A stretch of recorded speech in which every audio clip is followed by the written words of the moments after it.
हरिओम। ये है हमारा विचार सागर ग्रंथ। बहुत सुंदर ग्रंथ है ये, पंडित निश्चल दास जी का लिखा हुआ।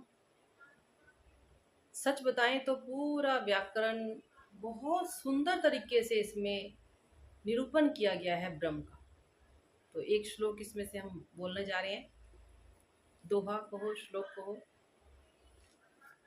बोध चाहिए सुकृत का, भजे राम निष्काम, सो मेरा है आत्मा, किसको करूं प्रणाम।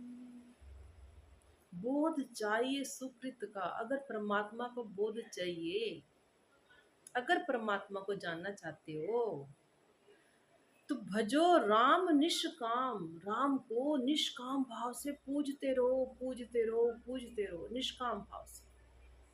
और कौन सा राम? अरे वो राम जो मैं ही हूँ। बोध, अगर बोध चाहिए तो उस राम को भजना है। कौन से राम को?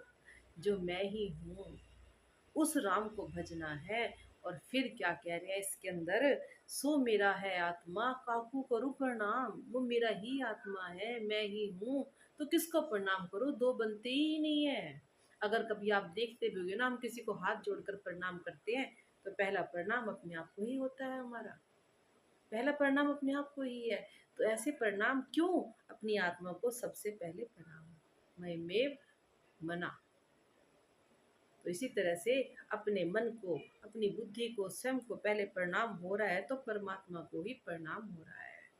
तो ये बात जाननी है। यही बात सारे शास्त्र, सारे ग्रंथ, सारे ऋषि मुनि यही बात समझाते आ रहे हैं हमको कि दूसरा कोई बना ही नहीं है।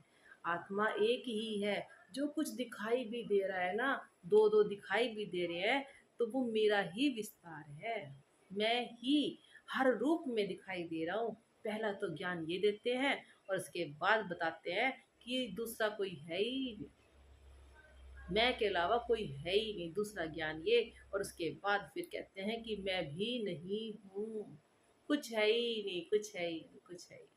हे राम जी, जगत बना ही नहीं है। वशिष्ठ जी ने राम जी को यही समझाया।